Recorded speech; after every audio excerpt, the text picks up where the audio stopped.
আসসালামু আলাইকুম ভিউয়ার্স, আজ আমি আপনাদেরকে মেয়োনিজ তৈরি করে দেখাবো। দেখুন, আমি একটা ডিম নিয়েছি, কারণ আমি সামান্য পরিমাণ তৈরি করব, যেটা এখনই আমরা খেয়ে ফেলবো, কারণ এটা সংরক্ষণ করে রাখবো না। সংরক্ষণ করে রাখলে একটু পরিমাণ বেশি দিতে হয়, ডিম 3-4টা দিলে ভালো হয়। আমি যেহেতু এখনই খেয়ে ফেলবো, তার জন্য এটা একটা ডিম দিয়ে আমি তৈরি করব। আর সিদ্ধ ডিম নিয়েছি আমি, কাঁচা ডিমের গন্ধটা আমার বাচ্চারা পছন্দ করে না, তার জন্য আমি সিদ্ধ ডিম দিয়ে আজ মেয়োনিজটা তৈরি করব। দেখুন, সিদ্ধ ডিমটা আমি প্রথমে একটু সুতা দিয়ে কেটে নিব।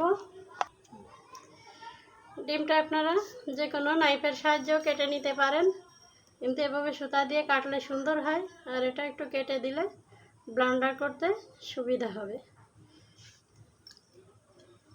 দেখুন, এটা আমি ব্লেন্ডারের ছোট্ট একটা পট নিয়েছি, কারণ বড় জগ নেইনি, আমার অল্প জিনিস, তার জন্য আমি ছোট পট নিয়েছি। ভিউয়ার্স, দেখুন, আমি প্রথমে দিয়ে দিচ্ছি গোলমরিচের গুঁড়া। এটা কালো গোলমরিচের গুঁড়া, আপনারা চাইলে সাদা গোলমরিচের গুঁড়াটাও দিতে পারেন। এখানে হাফ চা চামচ গোলমরিচের গুঁড়া আছে।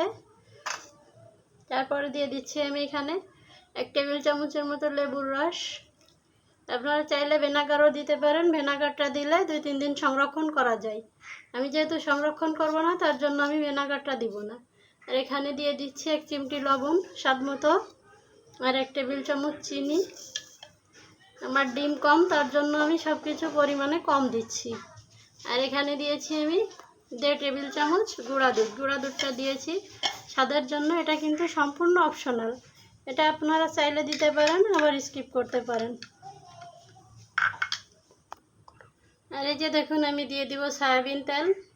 আপনারা চাইলে অলিভ অয়েল তেলও দিতে পারেন। আমি সয়াবিন তেল নিয়েছি 2 টেবিল চামচ। এটা আমি প্রথমে অর্ধেকটা দিয়ে কিছুটা সময় ব্লেন্ড করে নিব, তারপরে বাকিটা দিব। দেখুন, এটাকে আমি 30 সেকেন্ড ব্লেন্ড করে নিব।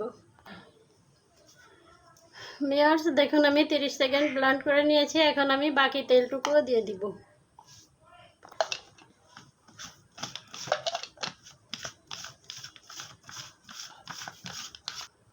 এটাকে দেখুন আরও আধা মিনিট আমি ব্লেন্ড করে নিব।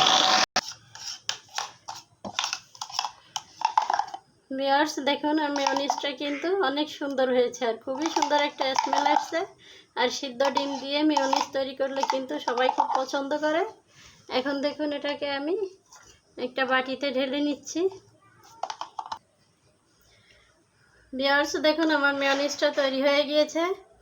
এটা যে কোনো জিনিস দিয়ে আপনারা খেতে পারবেন, যেমন স্যান্ডউইচ বা যে কোনো ক্রিসপি নাস্তা দিয়েও খেতে পারেন। এটা এত সুন্দর হয়েছে, আর এত সুন্দর একটা সেন্ট আসছে, যা বলার না। সিদ্ধ ডিম দিয়ে কিন্তু মেয়োনিজ তৈরি করলে কাঁচা ডিমের তুলনায় 1000 গুণ মজার হয়ে থাকে। তো বন্ধুরা, আমার ভিডিওটি যদি ভালো লাগে, প্লিজ লাইক, শেয়ার এবং কমেন্ট করে দিবেন। সাবস্ক্রাইব করে পাশে থাকা বেল আইকনটি ক্লিক করে দিবেন, যাতে আমার পরবর্তী সমস্ত ভিডিওর আপডেট আপনাদের কাছে পৌঁছে যায়। আজ এ পর্যন্ত, সবাই ভালো থাকবেন। আল্লাহ হাফেজ।